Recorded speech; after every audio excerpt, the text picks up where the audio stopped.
নমস্কার বন্ধুরা, পর্ণার রান্না ও বাগানে আমি চলে এসেছি আজকে পুরভরা ঢ্যাঁড়স নিয়ে। হ্যাঁ, পুরভরা ঢ্যাঁড়স শুনতে একটু কেমন লাগছে তো? কিভাবে বানাবেন সেটাই দেখাবো আজকে। আর যারা ঢ্যাঁড়স পছন্দ করেন না বা খান না, আমি আজকে তাদের খাইয়েই ছাড়বো। তো চলুন, প্রথমে দেখুন আমি ঢ্যাঁড়সগুলোকে ধুয়ে নিয়েছি। এভাবে বড় বড় ঢ্যাঁড়স নেব, ধুয়ে নিয়েছি। আর কী কী উপকরণ নিয়েছি দেখুন: নুন, চিনি, সাদা তেল ভাজার জন্য, আর ঢ্যাঁড়স তো নিয়েছি। আর ওদিকে আমার সর্ষে, কাঁচা লঙ্কা, আমচুর লাগবে খানিকটা পাউডার। এবার দেখুন ঢ্যাঁড়সগুলোকে আমি এভাবে কেটে নিচ্ছি। কাটিংটা ভালো করে দেখবেন। ঢ্যাঁড়সগুলোকে আমি তো আগেই ধুয়ে রেখেছিলাম। দেখুন কাটিংটা ঢ্যাঁড়সের এইগুলো মুখগুলো কেটে নেব, সমস্ত কেটে নিয়ে পরিষ্কার করে নেব। এইবার ঢ্যাঁড়সগুলো আমি কিভাবে কাটবো সেটা দেখুন। ছুরি দিয়ে প্লাস চিহ্নের মতন দেব, একটা এই পিঠে আর একটা ও পিঠে। কীভাবে দেবো দেখুন।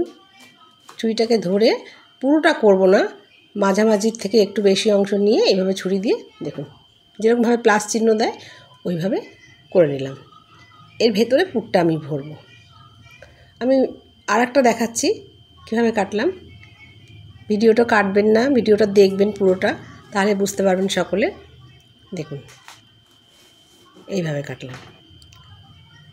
এভাবে প্রত্যেকটা ঢ্যাঁড়স আমি এইভাবে কেটে নেব। আর ঢ্যাঁড়সের গুণের শেষ নেই।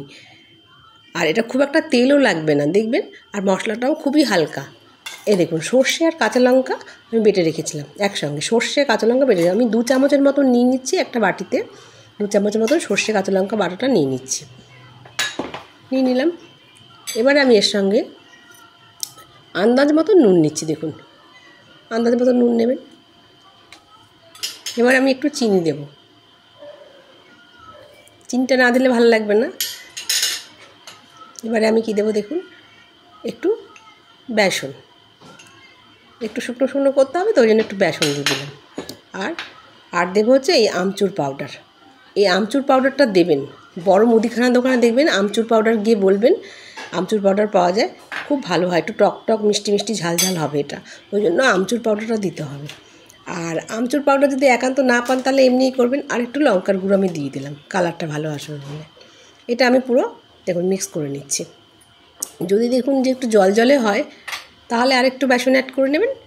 আমি যেমন আর 1 চামচ বেসন অ্যাড করে দিয়েছিলাম মাখার পরে। এবার সুন্দর করে এটাকে ভালো করে মেখে নেবেন চামচ দিয়ে। আর একটু বেসন অ্যাড করলাম, কারণ কি ওটা আমার একটু মশলাটা একটু জল জল ভাব ছিল, ওইটাকে শুকনো করার জন্য আমি একটু বেসন দিয়ে দিলাম। এইবার দেখুন আমি পুরটা ভরছি। সবাই এইভাবে ট্রাই করবেন। আর আমার রান্নাটা ভালো লাগলে সাবস্ক্রাইব করবেন চ্যানেলটাকে, লাইক আর কমেন্ট করবেন। ফেসবুক থেকে দেখলে পেজটা ফলো করবেন। কমেন্টে জানাবেন খেয়ে কেমন লাগলো। দেখুন পুরটাকে আমি ভরে দিচ্ছি এইভাবে। প্রত্যেকটা ঢ্যাঁড়সের মধ্যে আমি এইভাবে চামচ দিয়ে দিয়ে পুরগুলোকে ভরে নেব। এইভাবে ভরে নিচ্ছি একটা একটা করে। সব কটাতে সুন্দর করে ভরে নেব। আর এটা আপনি শুধু ভাতের সঙ্গে নয়, এমনিও স্ন্যাক্স হিসেবেও খেতে পারেন।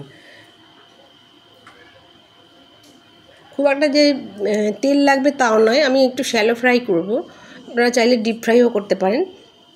ডিপ ফ্রাই বা শ্যালো ফ্রাই কোনোটাতেই কিন্তু তেল লাগে না, তেল লাগে মাঝামাঝি অবস্থাটায়। আচ্ছা, আমি এই একটা ব্যাটার তৈরি করব। এই একটা শুকনো বেসন নিয়ে নিলাম। দেখুন আর একটা বাটিতে একটু জল দিয়ে বেসনটা গুলে নেব। এর মধ্যে একটু আমি কালো জিরে দিয়ে দেবো। কালো জিরের গন্ধটা তো খুব সুন্দর হয়, ওই জন্য দিয়ে দেবো। দেখুন একটু কালো জিরে দিয়ে দিচ্ছি। আর যেটা করব যাতে ক্রাঞ্চি হয়, মানে মুচমুচে হয়, তার জন্য আমি এই যে এখানে ভাজার জন্য যে প্যানে তেল দিয়েছি সেই একটু গরম তেল এর মধ্যে অ্যাড করে দেবো। তাহলে কি হবে, বেসনের এই গোলাটা খুব সুন্দর হবে আর ভাজাটাও খুব ভালো হবে, মুচমুচে হবে। দেখুন আমি আবার একটু ফেটিয়ে নিচ্ছি, যত ফেটাবেন তত ভালো হবে। এইবার আমি এই বেসনের গোলায় চুবিয়ে চুবিয়ে একটা একটা করে ভেজে নেব।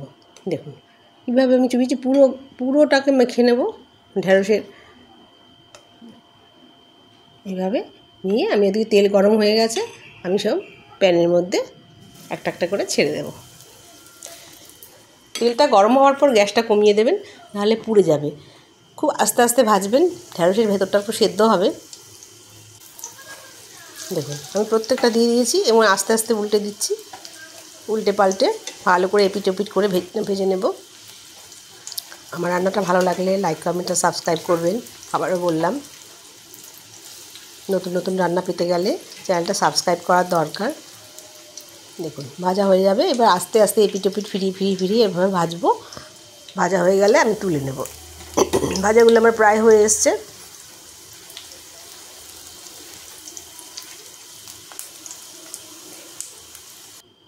দেখুন আমি প্লেটে তুলে নিচ্ছি একটা একটা করে। দেখুন কীরকম মুচমুচে হয়েছে দেখুন।